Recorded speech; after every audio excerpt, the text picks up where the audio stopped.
Aloha, everyone. Welcome back to Heartbeat Narratives. My name is Molly Mommerl, and I'm your host. And today's episode is going to be so exciting for all the music lovers and anthropologists. You are going to nerd out. Our very special guest is Sunaina Keonaona Kale, and she is a friend of mine. We met several years ago here in Honolulu. As women who grew up as part of the Hawaiian diaspora, we bonded over this desire to connect to our roots here in Hawaii.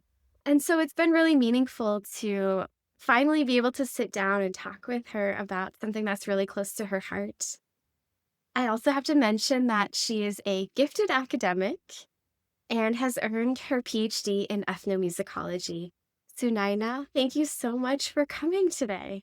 I'm really excited to be here today. Where are you calling in from these days? So I'm calling in from Nipmuc Land in central Massachusetts. And how did you end up over there? Because I know you are more from the West Coast originally. Right now I'm living with friends of mine who work at a college over here, and actually I work there now as well in a staff capacity. I'm kind of switching careers right now from pursuing being a professor to having more of a 9-to-5 job. I know that over the years we've talked a lot about wanting to explore our Hawaiian identity, but having our youth, our childhood spent in other places like California for you and Minnesota for me. What is your connection to Hawaii now, and how has that changed over time? Yeah. So I grew up in the San Francisco Bay Area, and I grew up going to Hawaii every few years to visit family for vacation. And once I started my master's and PhD and I started actually studying reggae in Hawaii, my relationship to it changed and I started going there quite a lot more often. I lived there for a total of about 3 years. 1 year when I was doing dissertation research, and then most recently while I was doing a postdoc. I think for me, initially, Hawaii was this really special place where I would go and visit my family, but it also just be on vacation. So I think my relationship to it was a little bit more surface level, but it did always have this like other special association because of being Hawaiian and also my family lives there. But I think once I started actually studying Hawaii and learning the history and learning about indigenous identity and learning about reggae, it really changed. And I think this is something that happens with a lot of other academics who do field work in a field like ethnomusicology or anthropology, where you go to a place and live there for an extended period of time. You kind of feel like you're in the field, like you're working all the time. I got to this point where my brain was analyzing things all the time and feeling like I needed to talk to everybody all the time. That's when I started to feel this sort of baggage about feeling not Hawaiian enough and being from the continent and not having this deep connection. And especially through my interviews, it just became so clear to me that my experience was so different from other Kanaka's people's experiences. And that kind of really weighed on me to the point where it was kind of hard to do field work. And I really struggled with it in the last few years. Interestingly, since I stopped pursuing academia and I took a break from doing research, my relationship has changed again. I feel more connected to my family, I think, now than I did before. Clearly, you've connected to family members, and I think that's such a great way to ground in identity too, is like through family. Your experience as a Hawaiian is still valid because you still have that desire and that connection and that yearning to grow and learn about the history, the language, the music. I remember when I first moved here, the first year was this huge learning curve, and it was very difficult because I was working for a Hawaiian studies department and at the same time being very confused about who I was and how I fit into that environment, having not had the same childhood experiences as my fellow colleagues and students. We can continue to unpack this as we go throughout the interview. From here, I wanted to ask you directly, Tell me about what makes your heart beat. What brings you joy? Yeah. So I think in the context of my research, reggae in Hawaii, I think the thing about it that makes my heart beat is really thinking about Hawaiian identity and Indigenous identity more broadly and how that relates to the music and honestly, really how it relates to me. Because I think this project was definitely motivated by like me wanting to learn more about myself. Sometimes people call this me search in academia, and this is definitely me search for me. And it was profoundly important to me, I think. Like when I first started reading, so actually one of the first books from Hawaiian studies that I read was Hawaiian Blood by J. Kehalani Kauanui. She's also a diaspora Kanaka. Grew up on the continent, and she talks about how, like, in our traditions, race and blood quantum is just not a part of the way that we think about family and connection. It's really all about, like, descent, connection to the land, and genealogy. Race was introduced by Haole settlers from the very beginning of colonization. And she talks about how there was this important point in 1920 with the introduction of the Hawaiian Homes Commission Act and how that kind of definition of a Hawaiian person as having 50% or more Hawaiian blood introduced this idea where like there were people who were more Hawaiian, people who were less Hawaiian in a very definitive way. In our traditions, it's all about genealogy, who you're descended from and what land you're descended from. And that has nothing to do with being a certain quantum of blood. Quantum of blood is fake and made up. Like, it's not based in science at all.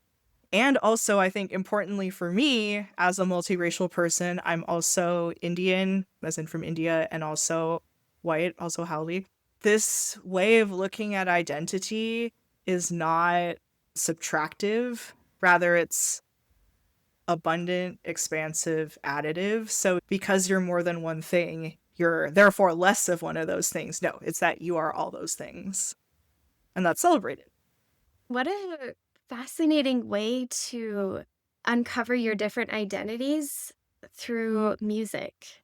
I just feel like this is such a creative gateway into your me search. I think one of the reasons I was interested in reggae is because of this question of is it Hawaiian music or not? What I really mean by that is that people didn't really study reggae in Hawaii for a long time, and I think it's because of the contentiousness of that question. But now, in the last 7-ish years, people are starting to talk about it more, talk about the music more. The reason people are thinking about why is reggae in Hawaii Hawaiian music or not is that it is a big departure, both sonically and lyrically, as in terms of the language that's used. It's mostly in English. It's a departure from previous genres of Hawaiian music. Sonically, there's a lot of influence from reggae, like Jamaican reggae. There's also a lot of influence from other popular musics from the continental US, such as pop, rock, R&B. And so if you listen to contemporary Hawaiian music or Hawaiian Renaissance era Hawaiian music and compare that to the reggae that's being produced now, it sounds very different. I think there is this common history, and one of the arguments that I'm making like in my work is that I want to like have this more expansive understanding of what Hawaiian music is. For me, the Hawaiian elements of reggae from Hawaii is that it has some common like sonic qualities, and I call this inahe, which means sweet sounding. And actually, I got this idea from one of my interviewees, Jake Junker, who was a member of this scene from way back in the 80s. Basically, it's the idea that like the sounds in reggae are softer, more melodious, as opposed to kind of like noisier or something like that. For example, if you compare like a Bob Marley song to maybe like, I don't know, a rap song, for example, they just have different sonic qualities. We can trace this more melodious kind of quality in Hawaiian music back farther. And also that the lyrics are about kind of bringing people together and celebration and pleasure and things like that. Also, I noticed that in a lot of my interviews that a lot of early members of the scene were really expansive listeners and very interested in like new and different kinds of music. And that's part of what drew them to reggae in the first place. It was that it sounded so completely different from anything they'd heard before. I think that there's an element of tracing this back to, I'd say, like Hawaiian understandings of the world that are based in being open to the new and different, thinking back to our ancestors sailing across the Pacific Ocean, you know, and just being open. And like, I think that even, you know, when I was mentioning our genealogies being this like additive and expansive thing, I think that's yet another example of that. I'm so fascinated by all of this. To get into the music itself, is there a specific moment when you were like, I love this song, I love this artist? And what did that look like for you? So a favorite artist of mine slash band is Ukla the Mock and Jagumbi. And he was one of my main interviewees. He helped me quite a lot, and I'm super grateful to him.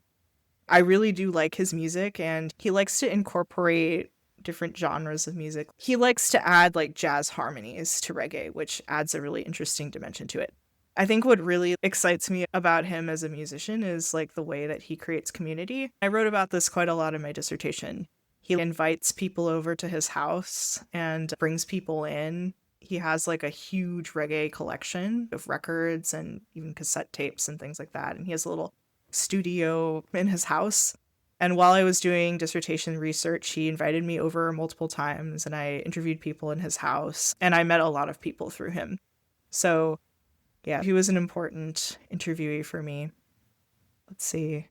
I also really love the women of island reggae more broadly. So folks from Hawaii such as Anuhea Palufuga. And I also really love Leilani Wolfgram.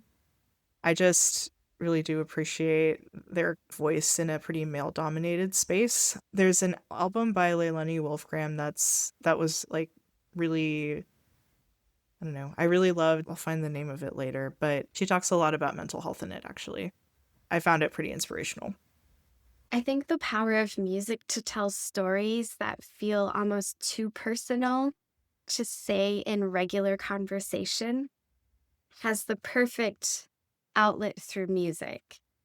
Because there's also that way of people feel it rather than only hear it. If you're in a conversation and they're saying, I'm struggling with mental health, it's different than hearing an artist sing about mental health with that added layer of feeling the beat and the melody and so forth. So there's something about music that's so connecting for humans. And I think it's across all cultures. What a powerful way to storytell with all of the senses. And I think also in lyrics, kind of similar to like a movie or something like that, it's you're illustrating it in a way. It's like show not tell. And so she like describes feeling certain ways and in a way that you could relate to. Yeah, it was pretty powerful. I'm curious, in the history of reggae music, what are those concerts or places that you wish you had been at? Oh yeah, okay. Definitely. I had like an immediate thought. Okay. So I think number one, when Bob Marley came to Hawaii. So this was in 1979. He was on a tour where he went throughout the Pacific and he stopped in Hawaii, and I interviewed multiple people who were at this concert. And I think like it was pretty well attended, but at that time, reggae hadn't really taken off in Hawaii yet. So the people who were there like knew about reggae and were kind of ahead of the curve. I just would have loved to have been there. Well, number one, to see Bob Marley would have been amazing. Right before the cusp. So in the kind of the timeline, reggae really started to take off more like in the mid 80s in Hawaii. So it was just like not quite there yet. So that's number one. Number two, I would have loved to go to some of the birthday bashes for KCCN, like back in the day when they were really, really big, like at the peak, like early 90s, like right when it got started. Interviewees talked to me about like how popular they were. Like they used to take place at Aloha Tower, and just to be there like when these sort of really classic bands were just starting out. Would have been amazing. Also, I would have really loved to attend Daniel Warner's sessions at UH's radio station. It was called Daniel in the Lion's Den, and Daniel Warner was an early adopter of reggae, and he started in the late 70s, and he was one of the first people to actually put reggae on the radio in Hawaii. And what started happening was that Jamaican and other Afro-Caribbean folks who were stationed in Hawaii, who were actually in the American military, like members of the American military, even though they were not American citizens, heard this music on the radio and actually started to come to KTUH and perform. So they would like DJ live on the radio. So like Danny would play music and then they would sing over it. And this was, again, starting in the late 70s, early 80s, again, like right before reggae really took off in Hawaii. So I guess the theme of like concerts I would have really loved to go to is like early concerts in the beginning. Why do you think that reggae took off in Hawaii? I think it's because reggae fits into Hawaiian understandings of music, both aesthetically and philosophically. So this aesthetic and also kind of like uplifting, community building, coming together kind of ethos, and also that it was new and different, which fits into the idea that Hawaiian understandings of the world are expansive and like interested in new and different experiences. Would you be able to describe what reggae is at its core? Yeah, sure. Okay, so reggae was created in Jamaica in the early 60s. It comes from both Jamaican folk music and other popular music genres, and also American R&B music. In the 50s, people in Jamaica and Kingston specifically started to listen to American R&B records, and they would listen to them outside in what were called sound systems. So it was sometimes literally like people just setting up tables with sound playing equipment because a lot of the people who wanted to listen to this music were too poor to have their own records. And they would like have dances and things like that out on the street. One of the stories is that once American music started switching to like rock and roll, Jamaicans were not interested in that, and they started sort of creating their own like R&B, and then started to morph into the larger category of reggae music. Reggae has a couple of different definitions, one of which is a category, and then there's also the more specific definition of like roots reggae. So before we get to the Bob Marley reggae that we all know, that's roots reggae. After R&B, we got ska, which then went into rocksteady, and then what we know today is reggae, roots reggae. After that, dance hall was created, and those genres can be considered like the category of reggae music. These genres all kind of have different sonic elements and sound a little bit different, but the genre that really took off in Hawaii was roots reggae.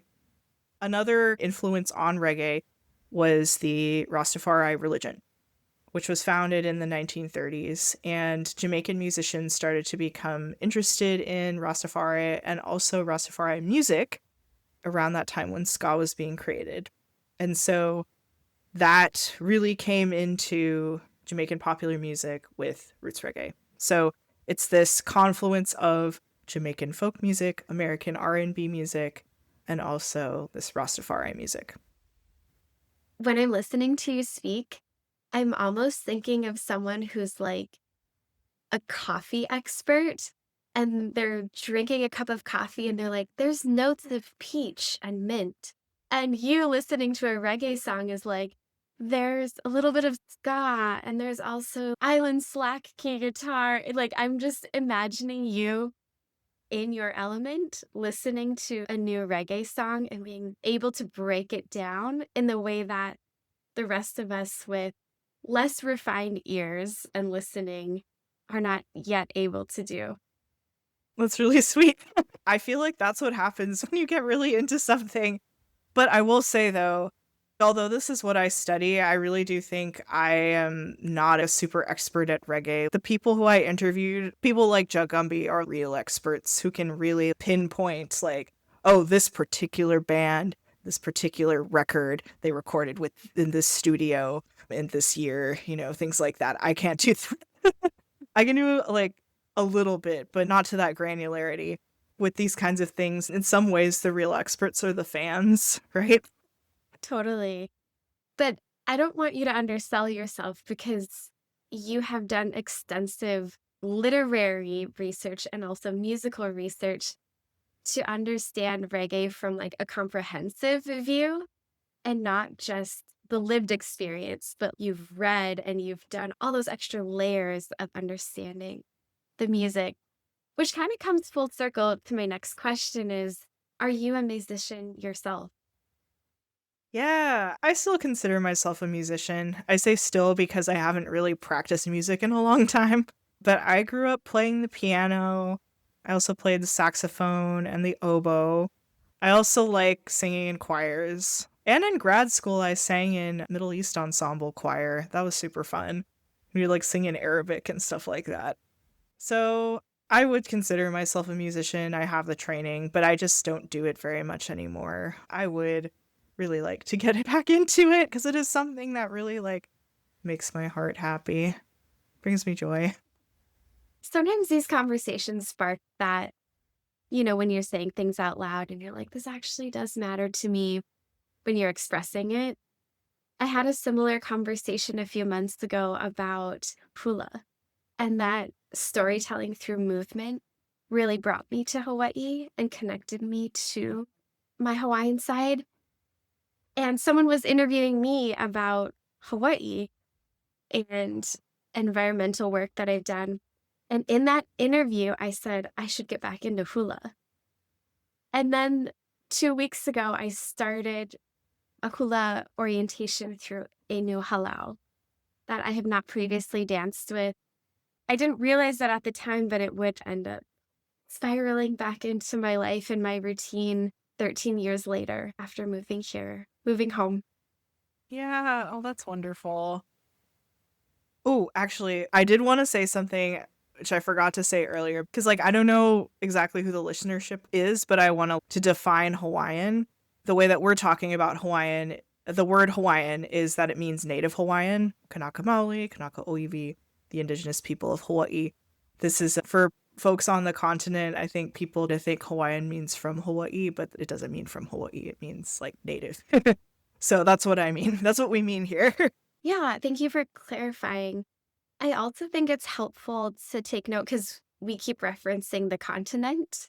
Yeah, yeah, yeah. And for people who live in the islands, that phrase is used often to talk about North America because many people say the mainland. But for us here, Hawaii is our main land. So the continent is that big landmass that's 5 to 6 hours flight away.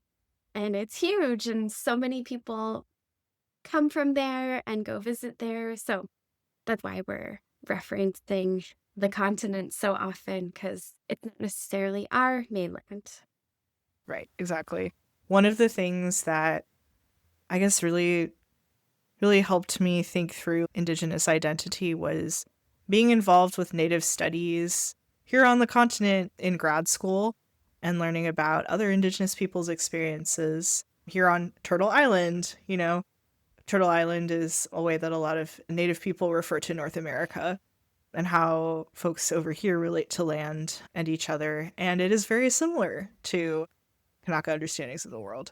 And so, actually, relating back to our conversation about like going back home and feeling not Hawaiian enough, being able to enter the space in a good way.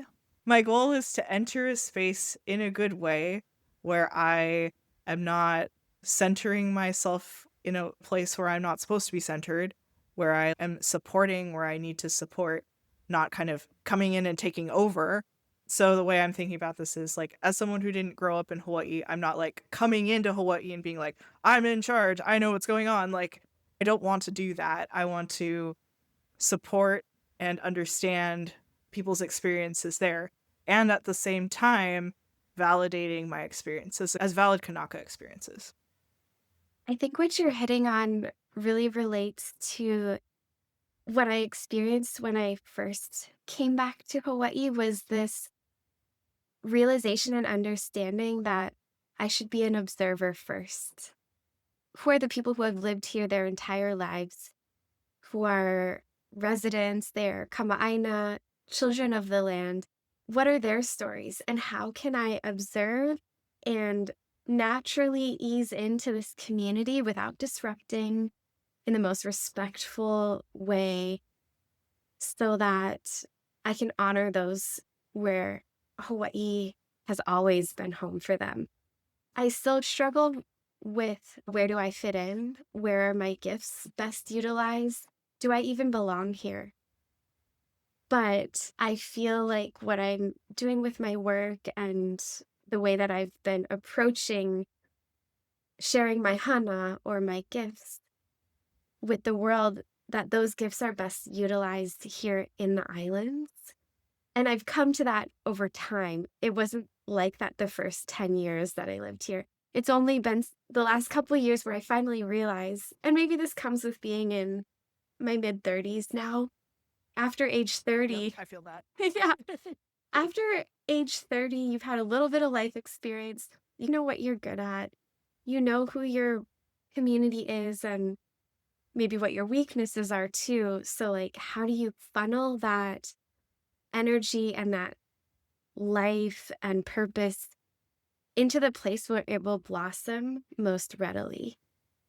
And I think that's a lifelong journey for all people, regardless of who you are, where you live, where you are indigenous to. At some point, you kind of realize this is my little pocket of the world where I can contribute meaningfully. Thank you for sharing that, figuring out what your gifts are. I think that's so true. And I think for me, one of the gifts that I can bring to my research and to the community is that I have kind of an outsider experience in a way. I can see things a little bit from a distance. So I can like put together things that maybe if you're like really in it, you might not be able to see.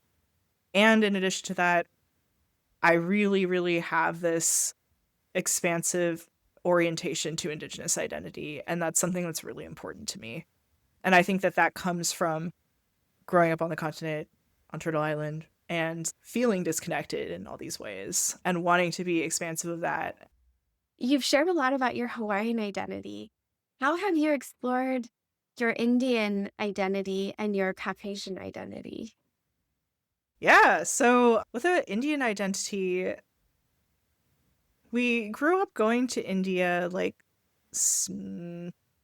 less frequently than we went to Hawaii. So I've been maybe 8 or 9 times at this point, but we didn't grow up going like super often. And also, we didn't engage with either the Indian or the Hawaiian community where we grew up really at all. So we didn't have that connection, but also like didn't do a whole lot of like cultural things. My sister was in a halau for a little while, but I didn't do it. We didn't do Indian dance, for instance. We didn't grow up going to weddings all the time, for example, or grow up watching Bollywood movies or grow up speaking any of those languages. So I think for me, there is more disconnection there, but I do love it. I love going to India and I love being there with my family. I would like to learn more about it at some point, but I'm more comfortable with it, I guess. Maybe because I haven't studied it. Yeah. But it's also interesting. So in academia, there are a lot of like Indian people who come to the US to go to grad school. My dad was one of those people, in fact. And so I can connect to Indian grad students like from India like pretty easily. I have a harder time connecting to other Indian Americans, actually, or South Asian Americans more broadly, I should say, who actually grew up here. I'm not totally sure why. That would be an interesting thing to study. But there is more of a kind of insular experience there, which is a little sad for me, but it's okay. But yeah, I would like to kind of learn more about Indian history, for example. I do love Indian music. I considered studying it at some point, actually. And then in terms of my like Euro-American, I guess, your white identity, it's interesting because like in Hawaii, race and ethnicity is so different from how it is on the continent. And my white ancestors went to Hawaii first, largely. So it's whiteness through that experience. I would say the main difference between whiteness in Hawaii and whiteness here on the continent is that whiteness is marked in Hawaii in a way that it is not over here. On the continent, whiteness is the default. It's neutral. People don't see it in a way. Whereas in Hawaii, if you're white, you're a haole, and people are like, oh, yeah, it is a race and ethnicity that people see to the extent where, you know, white people will come from the continent to Hawaii and people be like, oh, you're a haole, and get offended by that. But part of it is just simply that you're being recognized as having a race or ethnicity. My experience is more through that. So I do have some interesting relatives. I could go on a tangent about that. Our Irish relatives went to New Zealand first before coming to Hawaii. They went from Ireland to Bluff, New Zealand, which is literally one of the most southern points of New Zealand. So my great grandfather, Dickie, was the one who moved to Hawaii. His father worked at a railroad in Invercargill, and it came to pass that he was embezzling from the railway where he worked. Ooh, a character. Yep. He was embezzling money. And so my great grandfather Dickie, he got moved around a little bit. And then once he kind of understood what had gone down, he was just so ashamed of his family that he left Aotearoa never to be seen again and like just wouldn't talk about his family history for a really, really long time. This is a juicy family tree. It really is. And then my Scottish slash, I think, English relatives were engineers who came to Hawaii to work on sugarcane plantations. That's such a cool story, Sunaina.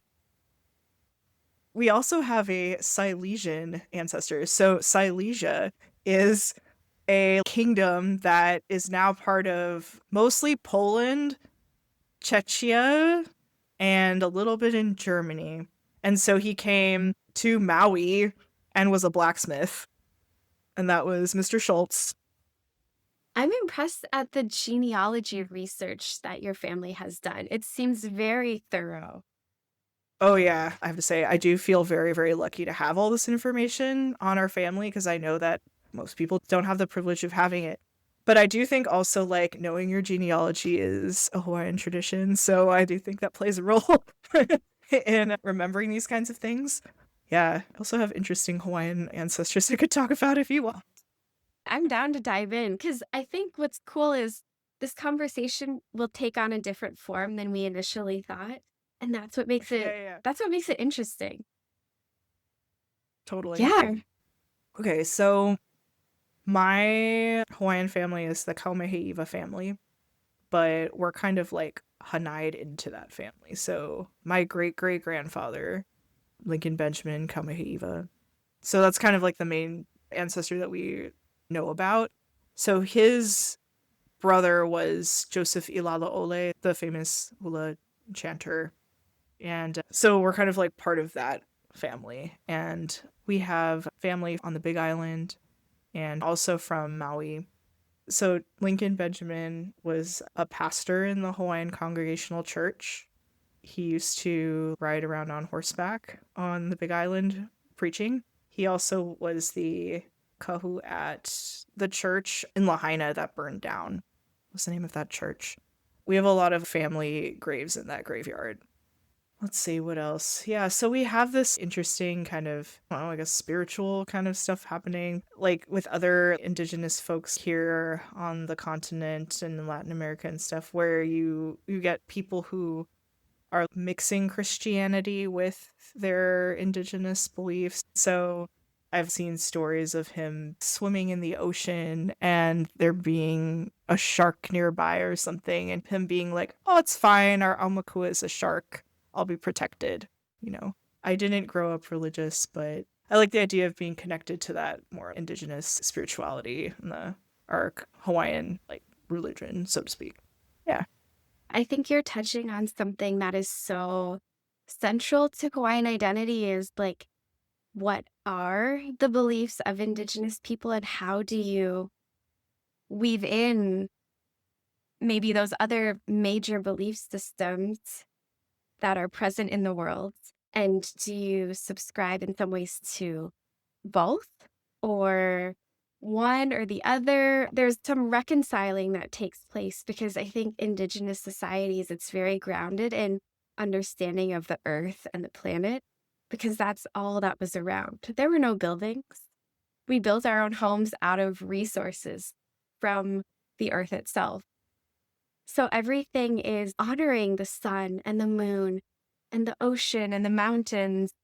And there is that greater source, whether you identify those different deities as one source or multiple sources or God.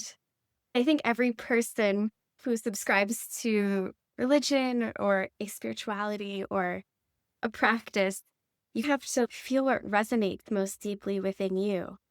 And I know a lot of people who dance hula, and they're also very devout Christians.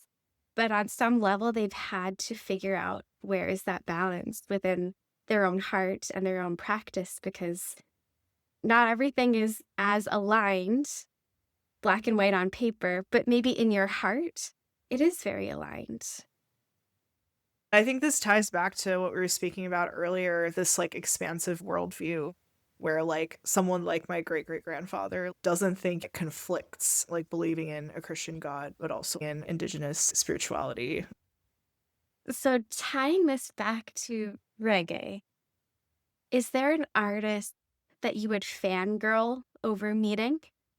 I do particularly like Damian Marley, I have to say. Yeah. In terms of music, maybe Damian Marley. I don't know.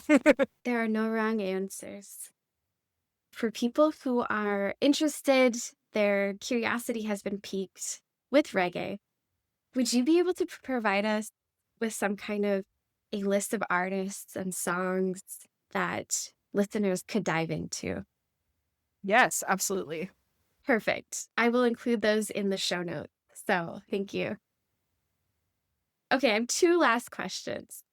How many concerts do you go to every year? Oh my God. Okay, so the year that I did dissertation fieldwork, I went to over 50 concerts.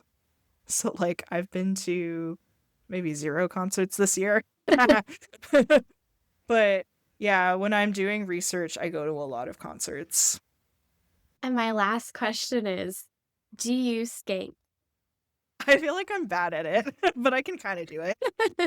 I feel like part of the point of skanking is that it's supposed to be like easy for people to do, so I can kind of do it. I remember my first few semesters at the University of Hawaii, I went to so many reggae concerts that were just Amazing. on campus, and I saw skanking for the first time. I was like, "Whoa, what is that? How are they going backwards with their feet?" It was just like this fluid motion, and of course, I wanted to try it. So, I always think of skanking and my early years here on Oahu, but good times. Sunaina, I really appreciate your time. Hopping on a Zoom call at 10 p.m. in Boston. This has been a fascinating discussion. I feel even more curious about reggae, having heard more from your perspective and how it ties into identity and how reggae came to Hawaii and it has had this staying power. I love being able to talk about these kinds of things and just really appreciate you and like especially as someone who has a similar experience to me. It's unusual for me to get to have that. It's really special. Thank you. Thank you. And mahalo, everybody, for tuning in to this episode all about reggae. We'll catch you on the next one. Take care.